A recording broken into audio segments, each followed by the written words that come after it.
À l'instant, le garçon était debout sur le toit en train de faire pipi, pendant que son grand frère prenait son bain juste en dessous. Son frère l'a tout de suite attrapé, et l'a enroulé de force dans une natte en bambou. Pour le punir, il l'a obligé à rester dans un coin, et à le regarder dans ses poings. Mais les bêtises du garçon ne se sont pas arrêtées là. Un jour, il a déniché une vieille carcasse de télévision dans les ordures. Ensuite, avec sa bande de copains, il est allé trouver des casques bleus, pour les forcer à acheter sa trouvaille. En regardant ces enfants innocents, les soldats ont revu leur propre enfance. Ils ont donc échangé la télé contre 5 rations de combat. Le ventre plein, le garçon a grimpé à un arbre près de la route. Il a coupé une grosse branche, et l'a traîné au milieu de la voie pour bloquer la circulation, essayant de vendre des poulets volés aux automobilistes. Le garçon n'aurait jamais imaginé que ce serait la dernière fois qu'il ferait les 400 coups avec ses amis. Tôt le lendemain matin, un grand nombre de soldats de l'armée régulière a investi le village. Pour éviter les émeutes, les casques bleus ont vite rassemblé les habitants. Ils leur ont expliqué que la zone n'était plus sûre, et qu'il fallait évacuer sur le champ. Tout le monde s'est précipité pour faire ses bagages et fuir. Mais les chauffeurs ont profité de la tragédie, faisant grimper le prix du billet à 70 000 .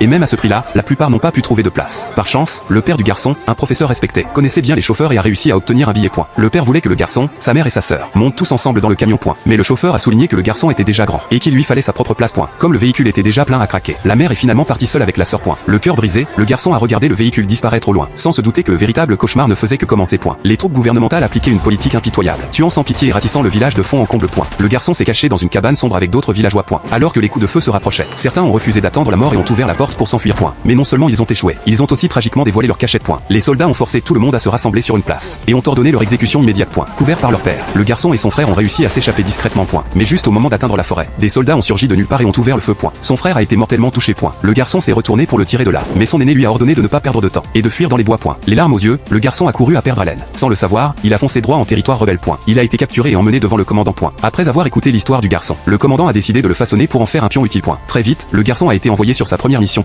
Ils ont monté une embuscade près d'un pont, en attendant d'attaquer les troupes gouvernementales qui passeraient par là.